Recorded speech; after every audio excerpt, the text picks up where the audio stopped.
Amujibu.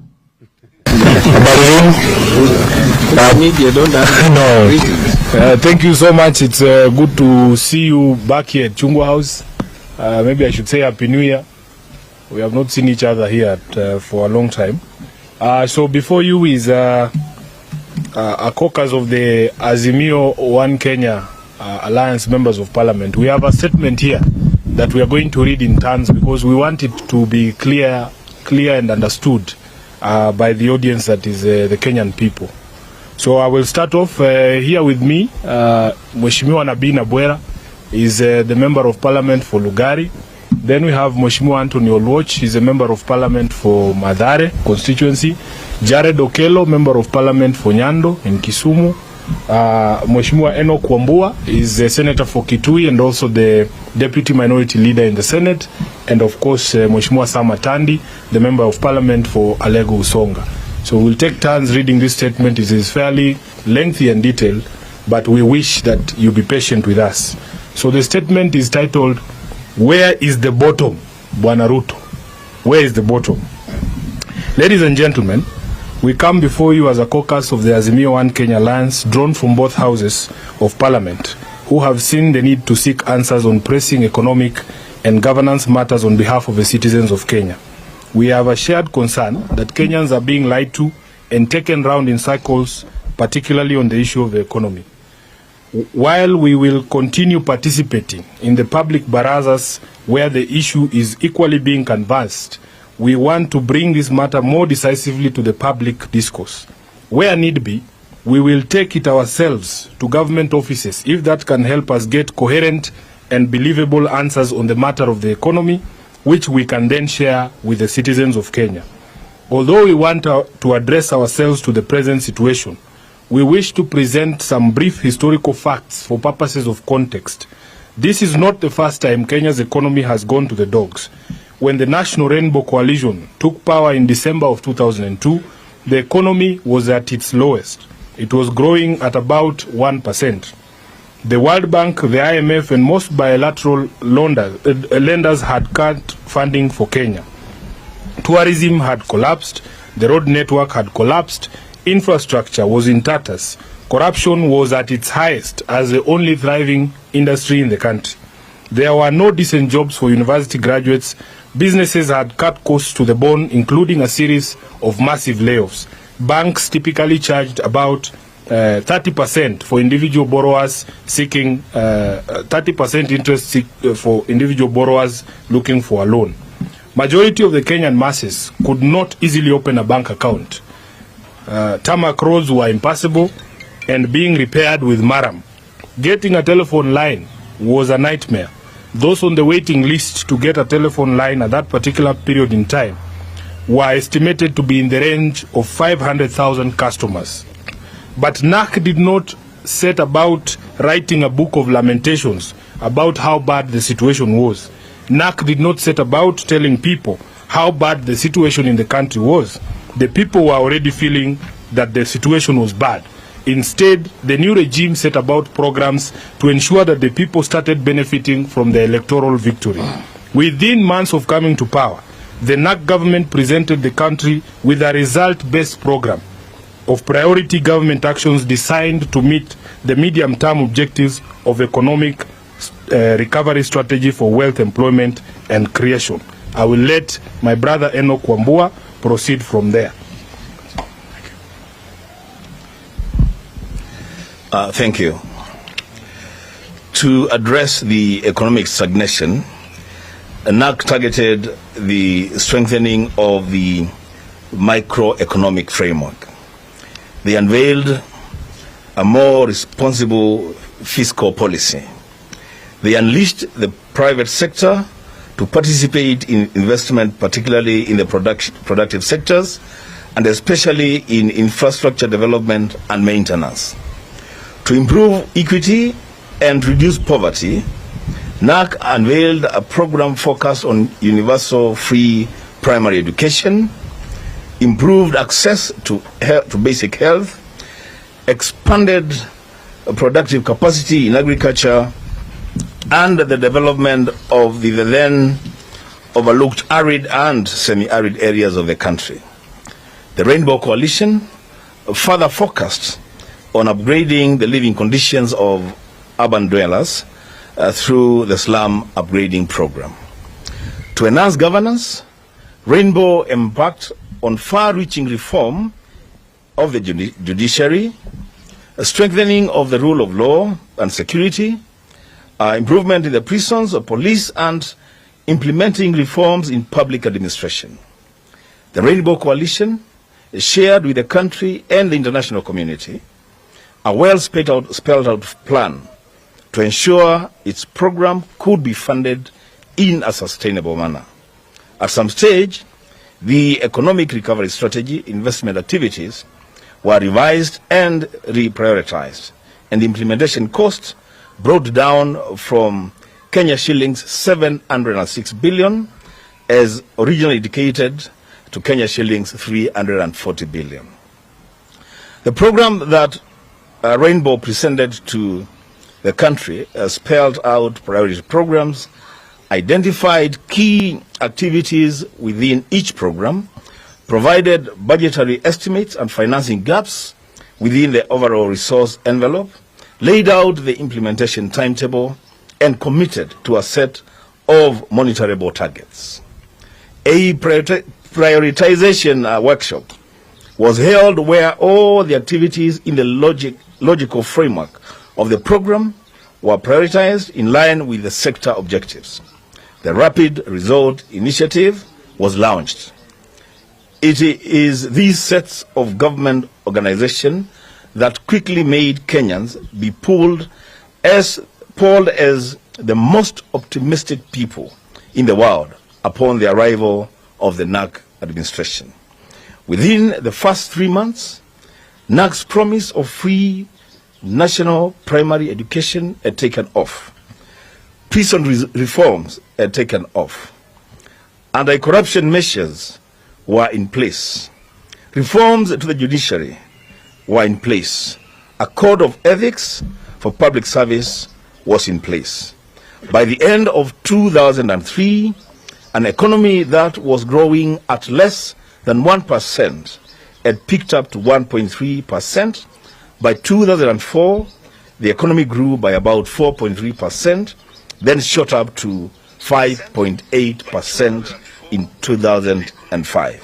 I'll let my colleague continue from there. I thank you. Without much coercion and drama, the Kenya Revenue Authority began to report a significant increase in tax collection. A prolonged era of low interest rates followed, allowing Kenyans to get bank loans and change their lives. For the cabinet, former President Kibaki assembled an impressive team of reformers who had the ability to turn around the economy and the institutions that had suffered as a result of neglect and corruption. Let's end the history there and turn to the present situation. There is no doubt the economy is in bad shape, but there is also no doubt that it is not worse than what the Rainbow Coalition inherited in 2002 and turned around in a matter of months. Today, months after Kenya Kwanza came to power, day in, day out, we are bombarded how badly things were when the Kenya Kwanza regime took over. William Ruto never tires of telling us how President Uhuru Kenyatta ruined the economy and ruined the country. It does not seem to matter that Ruto was deputy president that entire period. It doesn't seem to occur to him that he found the State House budget pegged at 4 billion shillings, which he increased to 9 billion shillings ostensibly for tea and mandazi.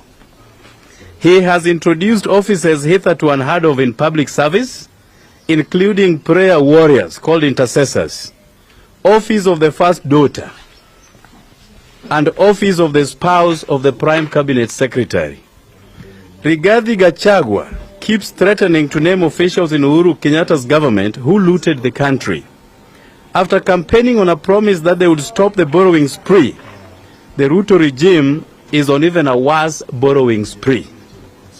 Last Saturday, it was reported that Ruto is seeking 7.6 billion in loans from 76.6 billion in loans from foreign banks. Kenya's public debt hit 9.145 trillion in December, against the allowed limit of 10 trillion shillings, leaving President Ruto's administration with little room to borrow. The shilling is officially exchanging at all-time low of about 127 shillings to the dollar, translating to over 24% depreciation since March 2020. But many banks and foreign exchange bureaus are quoting as high as 137 shillings as the dollar becomes scarce. We do not pay cabinet secretaries or principal secretaries to tell us how bad things are. Kenyans know that already. We do not pay government to tell us where and how things went wrong and who is responsible. We do not pay this administration to supply us with morticians, deniers, and revisionists, which is what we seem to have every day. Honorable Watch, in January. In January,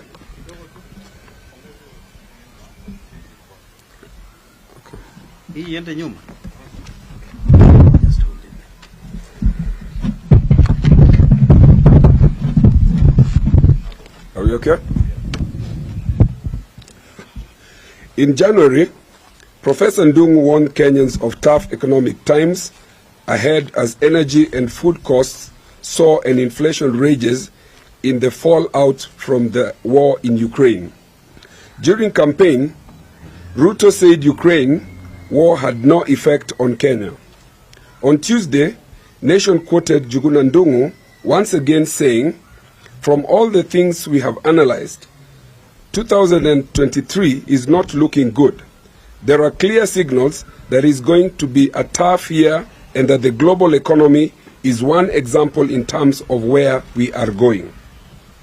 Ndung'u asked Kenyans to brace for a new round of belt tightening as the new Kenya Kwanza administration moves to stabilize its finances. He did not say when.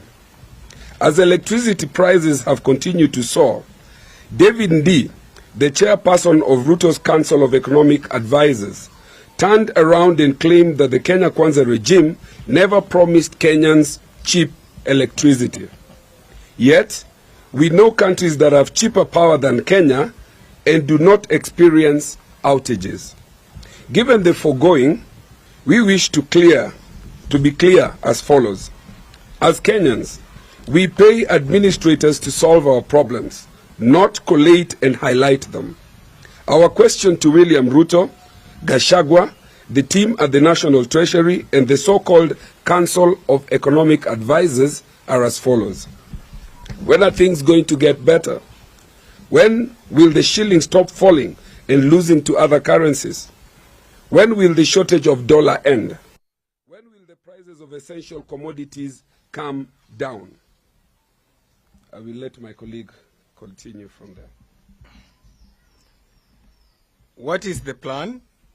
Can the plan be shared with Kenyans? We are concerned that the timelines keep changing.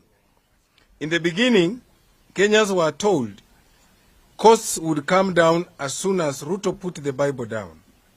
After being sworn in, since putting the Bible down and prices refusing to come down, Kenyans were told fertilizers had been bought, still prices refused to come down. Then we were told Kenya has licensed GMO foods, still prices refused to come down, and the economy refused to pick up. Then we were told to wait for 6 months. Each time the months arrive, the goalpost shifts again. We want answers, and if they do not come in the next few days, we'll have no option but to lead our supporters into these offices for answers. We will follow these officers anywhere and everywhere for answers and not warnings. You should be aware that we even have junior secondary, which is having teething problems.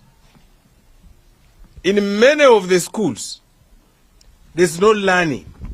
There's no teaching. Many of the schools, they only have a single teacher who is unable to even assemble the lessons. The questions are, did we take over power without a plan?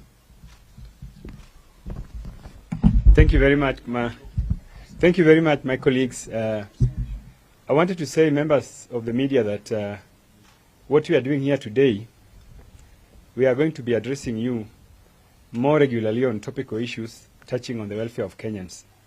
And we are going to be doing this from here, Orange House, and also from the offices of our member, Azimio, One Kenya coalition political parties.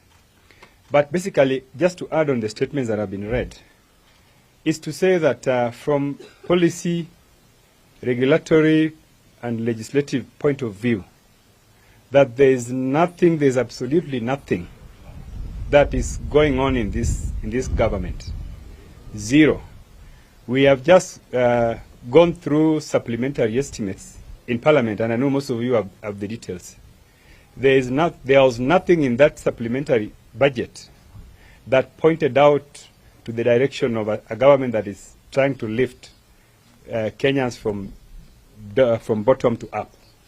Again, we are going through budget policy statement right now. Again, in that document, there's zero. There's nothing pointing to the direction that there's a government that is keen on improving the welfare of Kenyans in the areas that they cite in churches. So what we are saying, what we are telling Kenyans, is that we are worse off. We have never been worse off the way we are worse off today. And therefore, our message is that we are not going to wait, and Kenyans should not wait. We are tired, and we have to take the responsibility of taking care of ourselves as Kenyans. And lastly, before you bring up your questions, you know, there's this debate that is going on in the country about the expenditures of the previous regime and the expenditure and how they were occasioned and how they happened. And I have seen that a constitutional office, the office of the Controller of Budget, is trying to run away from responsibility. And I think this is dangerous because that office was given the mandate of the independence mandate. That office was not supposed to be managed by anybody. In fact, Kenyans put faith in that office to help us check the excesses of a rogue government. Therefore, I want to urge the Controller of Budget that you have to take responsibility for those expenditures. Because we are not going to allow you to say that you are forced. You have the tenure of office and independence of the office. So you have to take responsibility. Secondly, the misuse or use of Article 223 in the Constitution is not something which is isolated. And actually, if you look at the records of expenditures since Mr. Ruto took over the reins of power, you will realize that they have spent more resources using Article 223 than even what was spent previously. And more importantly, that the resources they have spent have been spent on useless things like, you know, prayers, interdenominational prayers, you know, setting up offices, useless offices. You know, the deputy, Mr. Gachagua has spent more resources than any other officer. And you know, the value he has to this government is zero. The only value he has to this government is dowry. I've said this before. So what we are saying is that this article is being abused by this regime. And they cannot turn around and say that it is the previous regime. In fact, the previous regime, the items listed are actually developmental items. Monies were spent on essential services that actually were benefiting Kenyans at that particular time. Thank you very much. Do you have questions? Aya, asante sana. Tuchukue maswali tafadhali. Yes, Luke. Yes, I have one question, not very much related to... Please, let's start with the ones that are related to the statement, then we will come to yours. Maybe you can take note and then you answer it Yes, later. just let the others ask and then we'll take yours. I know what you want to ask me. Any other person? Gatete? That means the statement was comprehensive. People don't have any questions. I like that. Bwana SG, Yes. Gatete from Citizen. Yes, A Gatete. question. You have not given us the timelines. You're just saying if the government does not do this within a few days, we are going to mobilize our supporters to go to these offices. These answers are urgent, Gatete. We have said that the government needs to come out and tell us and tell Kenyans that they have a plan for any of these things that we are addressing. We are tired of people, over-articulating the problem. As we have said, we have seen previous governments that arrived that were prepared on day one to tackle the problems of Kenyans. These matters cannot wait any longer because we represent people here in Nairobi, across the country. Kenyans are suffering. All they want to know is a plan. And every time we are told, 6 months, 1 year, and the goalposts keep shifting. What we are saying is, if we as the representatives of the people have been unable to extract a plan from these people, from the so-called government of Kenya Kwanza, we will take our people to Professor Ndungu's office so that he can explain to Kenyans what the plan is in terms of economic recovery. We don't want people to continue threatening to name individuals who have looted Kenyan money. If you have the names, call a press conference like this and tell Sifuna took 10 million. We have sent the details to the DCI and to the ESCC, the accountability agencies. Let them do the investigations because even Kenyans want to know. But we cannot have a government of lamentations. They don't have any plan. Every time they come, they tell us about the previous regime. The Kenya Kwanza administration, if it is an administration, must now start accounting for its time. For its time, for the time that you've been in office up to today. We have shown you by way of examples what the NAC government did in a matter of months. These characters who impose themselves on Kenyans, they have no plan. That's what we are saying. And maybe to add on that, Gatete, maybe to add on that. No, this issue of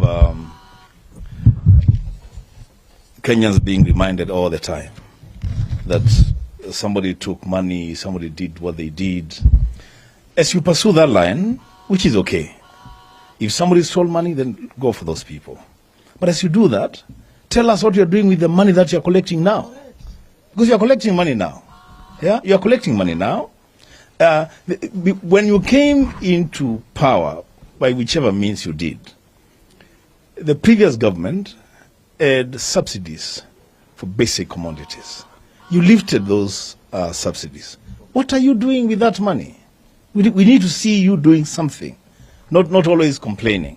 Thank you. Okay, any other question? Mheshimiwa, when Mheshimiwa was talking about the control of budget, I had Mheshimiwa Oluoch calling for her resignation. Maybe you can clarify that. We will address matters in the statement first. There are no more questions. Can we come to... SG, very quickly. John from KBC. Yes, John. Once again, timelines. You've said few days. What are we looking at when we talk about days? You are aware that there are various programs that are going to be announced by the coalition. Part of that program will be announced tomorrow. Right. Yes. Look, now I think we are done with the statement. Let's hear yours. I'm sure ni mambo ya maandamano. Yes, maybe what Kenyans are expecting, because the 14-day ultimatum is lapsing tonight, what should Kenyans expect tomorrow? Yes, we were with Baba at the Senate yesterday, and he spoke to the media and told you to be patient. There will be a media address similar to this one tomorrow to set out the next course of action that we will be taking as a coalition. So I believe that's the end of it. Now this one, Vincent Oduor from NTV. Yes, Vincent.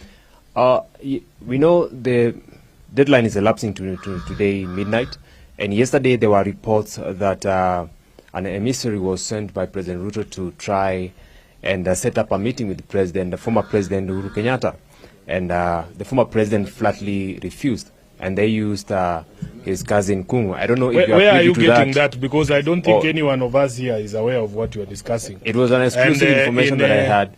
I don't know if you guys are aware of, or in fairness to us, allow us to answer things that are within our knowledge. But from that point of view, are you, Vincent? Is there anything coming from the other side with regards to the deadline? Vincent, we will be speaking to the country tomorrow as the Azimio coalition upon expiry of the deadline to set out the next course of action. Is there any other question? Yes. No, it's okay. We can go the whole day if you want. Thank you. There's no coalition which when you won an election, some of your members, we are seeing them going to State House. And there is an allegation some of the money they are paid is the money which is coming from Texas. What's your take on that, and what are you going to do with that? Because if that's true, then the petroleum is just within the coalition. We will discuss that matter at another opportunity. I have told you we are back at Chungwa House. We will be giving briefs of meetings of the party, the coalition, at regular intervals, and I'm sure these matters will be addressed. For now, Kenyans want to know if this government has a plan to reduce the price of unga at least to the 100 shillings that Uhuru left. Hapo ndio tuko. Asanteni sana, Mungu awabariki.